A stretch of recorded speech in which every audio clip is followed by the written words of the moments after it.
asalaamaaleykum Abdoulaye Samb la Cak Sénégal maa ngi nuyu ñëpp nag di wax si cadre yi Jakartaman parce que instant yi ñun nangu neen ut kayit nangu neen ut carte grise am permis am assurance parce que loolu suñu arrangement la mais durant 3 mois yu ñu wax loolu dafa xaw a tuuti ak man parce que démb rek dem naa ba service de mine 4 heures de matin fa la ma fekk mais ba ma demee foofu dañ carrément ne dañuy jox benn numéro boo xamante si la ñu oote numéro boobu ñun oote ne mais tant que boo amul 5000 francs crédit du jàll 5000 francs crédit ngay jënd mu leen di jot ñu defal rendez-vous nga mën a ñëw te rendez-vous buñ la ko joxe presque day durer presque 2 semaines wala 1 semaine xam nga loolu 3 mois dans 3 mois mënoo si ut carte grise ou si permis am si assurance xam nga loolu mën na ne ñoom dañuy wax ne affaire dañ koy def pour gratuit dëgg la gratuit la mais am na loo xam ne suñu ko nar a teg dafay métti ndax da yow instant ñun dans 3 mois si lañ mën a profité xam nga am luñ defaree permis mais instant yi chaque jour ñu ngi jàpp tey bu ñu jàppee tey bàyyi suba jàpp gannaaw suba bàyyi suba xam nga loolu fan man maa ngi war a dem HLM maa ngi am livraison HLM mais ñu may dem dama kaa reporté ba parce que kanam ñu may dem mais nit ñi dañuy jàppale ñun ak ñoom ñoo àndoon ñu leen di xeexal guddeeg bëccëg kon tey ñoom buñ dem ba toog dañu commencé jàmm instant na ñun commencé ñoo découragé jeunesse bi commencé ñoo découragé boo demee Ziguinchor dem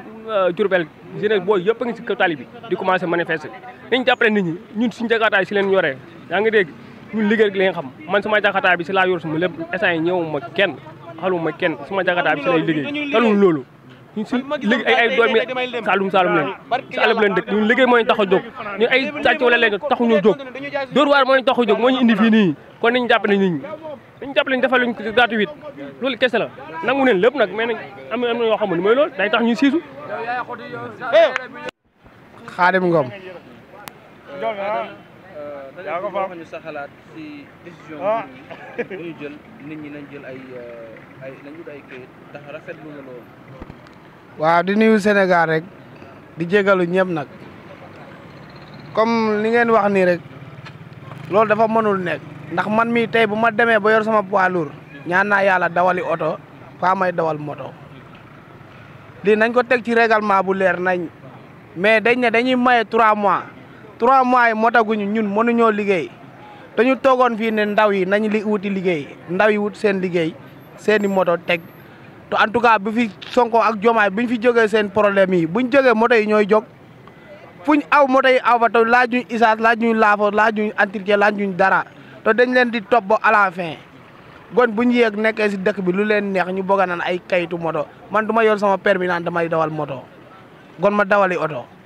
nii nañ teg affaire bi ci sartu bu leer nañ bëgg a nekkee fii si affaire de maatay muy ndaw yeeg nañ jàppale ndaw yi ñu dem mais ñu bëgg a nekk fii ci média yi di toog di wax di nekkee si di malmené ndaw ñi fan la ñu amee doole pour liggéey wala fan la ñu amee encourage pour liggéey est-ce que lii bu déggee ñun ñëpp duñ découragé nekk si leneen en tout cas ndaw yaa ngay sàcc moo gën a ñaaw ne ndaw yaa ngay liggéey te ñun dañuy daan suñu doole dañoo bàyyi suñuy njaboot fee dox dëkk ak dëkk ñëw fii Ndakaaru bu doon ay affaire de caaxaan suñu dëkk yi la ñu yem ñu ngi Ndakaaru daan suñuy doole dafay ay location yow tey boo yoree permis carte grise foo rom policier solo daru fermé dañ la ciy jàpp solo longoma dañ la ciy jàpp solo casque dañ la ciy jàpp comme ni ñuy jàppee oto yi nan moom lañ lay def ba pare di la laaj ay samp xoolal ñi fi nekk guddeeg bëccëg di samp ci tali bi heure boo ci tourné tali bi ñoom ñu ngi si tali bi di jàpp moto yeeg oto yeeg bàyyi ñu kay boo yoree say kayit yu mot sax teewul dañ lay naan joxel nangam ñu bàyyi la ma dem est-ce que loolu dafa mën a nekk loolu mën na tax ñun ñu am mënoo xëy war a am say 3000 francs war cee fay location war a yónnee say njaboot ba pare di ko partagé ak ay police yi. maa ngi tudd Saliou Dione waaw. nguur gi dañoo jël décision ñu ne borom moto yi il faut ñu ut ay kayit dans 3 mois leneen doon laaj loolu ndax mën na nekk. loolu waaw mën na nekk buñ ko tegee ci lu leer waaw am na foo xam ne buñ ko fa jaaree moom mën naa nekk mais gars yi luñ bëgg a teg nii moom dégg naa tar naa de ndax da ngay dem fay ne rang ñu lay wax ay 80 000 te ñu wax ay 28 000 ngay fay loolu tamit du yoon jékki-jékki ñu leen fii ay loo xam ne da ngay fay 80 000 dans 3 mois loolu fa lañ koy lijjantee.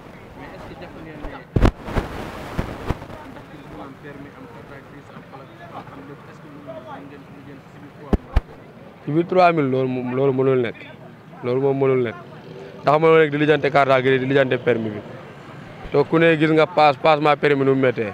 balaa ngay am say kayit ak yooyu noonu ak code yeeg conduire ak yooyu noonu loolu moom mënul nekk ci 3 mois yi moom te ñoom tamit dañu waroon bu ñu waxee dañoo may 3 mois yi waruñu jàpp mais xoolal tey jii mënoo dem fenn gaa yëpp a monté dañuy jàpp billaahi kaas ba fii ba 4e foofa dugg gaa yi jàpp la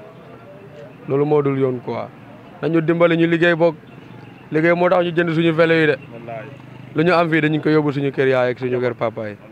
billaahi ñoom d'après lu ñu waxoon est-ce que am na lu ñu si def gratuit